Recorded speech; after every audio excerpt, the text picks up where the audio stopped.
একটা জিনিস লক্ষ্য করে দেখবেন, 2005 এই যে ওয়াকফ আইন এসেছে, কি কেন্দ্রের বিজেপি সরকার, কি লোকসভার ভিতরে বিজেপির যত এমপি রয়েছেন, কি রাজ্যসভার ভিতরে বিজেপির যত এমপিরা রয়েছেন, বাইরে যত বিশিষ্ট জনেরা রয়েছেন, আরএসএস প্রভোক্ট যে সমস্ত মানুষজনেরা রয়েছেন, আর তাদের দোসর হলো গদি মিডিয়া।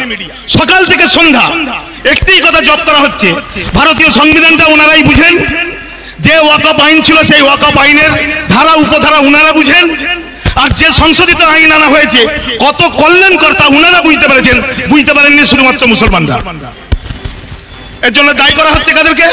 মুসলিম লিডারদেরকে দায়ী করা হচ্ছে। সকাল থেকে সন্ধ্যা একদম জিকির করার মতো তাদের ভারতীয় জনমানসে এই বিষক্রিয়া তৈরি করে দেওয়ার চেষ্টা করা হচ্ছে, যে মুসলমানদেরকে খেপানোর কাজ করছে এই মুসলিম লিডাররা। দীর্ঘ 10-12টা বছর কত সুখে রেখেছো, আর কত সুখের ব্যবস্থা করেছে পুরো ভারতের মুসলমান খুব ভালো করে জানে। আর তার সঙ্গে সঙ্গে তোমাদের যারা মানুষপুত্র মাথাটাকে পুরো গোবরে ভরিয়ে রেখেছে, তারাও খুব ভালো করে জানে যে কত সুখে রেখেছে এই ভারতের মুসলমানদেরকে। একটা দেশের প্রধানমন্ত্রী ভাষার মর্যাদা হারিয়ে তিনি বলতে পারেন লুঙ্গি বাহিনী, যে বৃহত্তর পপুলেশন নিয়ার অ্যাবাউট 30 থেকে 35 কোটি মুসলিম জনবসতি, তাদেরকে সম্বোধন করছেন দেশের প্রধানমন্ত্রী লুঙ্গি বাহিনী বলে, জঙ্গি বলে, দেশদ্রোহী বলে। আর তার দোসর মানুষ সন্তান যত রয়েছে পুরো ভারতবর্ষ জুড়ে, তারাও সকাল সন্ধ্যে দেশাত্মবোধের সার্টিফিকেট বিলি করছে। আমার তো একটা জিনিস খুব ভাবতে অবাক লাগে, কয়েকটা পরিসংখ্যান বলি, আপনারা বুঝতে পারবেন। প্রশাসনের যে সমস্ত ভাইরা রয়েছেন তারাও বুঝতে পারবেন। এখানে যে সমস্ত পথ চলতি ভাই বোনেরা রয়েছেন তাদেরও দৃষ্টি আকর্ষণ করার জন্য বলছি।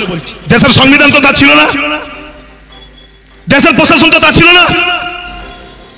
আপনারা সকলেই লক্ষ্য করে দেখবেন, কোর্টে দাঁড়িপাল্লা ধরে রয়েছেন একজন রমণী, তার চোখেতে কালো পতাকা বাঁধা রয়েছে। এই দৃশ্য দেখেছেন আপনারা? দেখেছেন? তার মানে প্রশাসন সংবিধান রচনা করার জায়গা, আইন প্রণয়নের জায়গা, তারা নিরপেক্ষ থাকবেন। মুর্শিদাবাদে যে ঘটনা ঘটেছে, সেখানে একজন পুলিশ অধিকর্তা সাসপেন্ডেড হয়েছেন। তো কেন হলেন? কেন প্রশাসনের বন্ধু নিরপেক্ষতা বজায় রাখতে পারলেন না?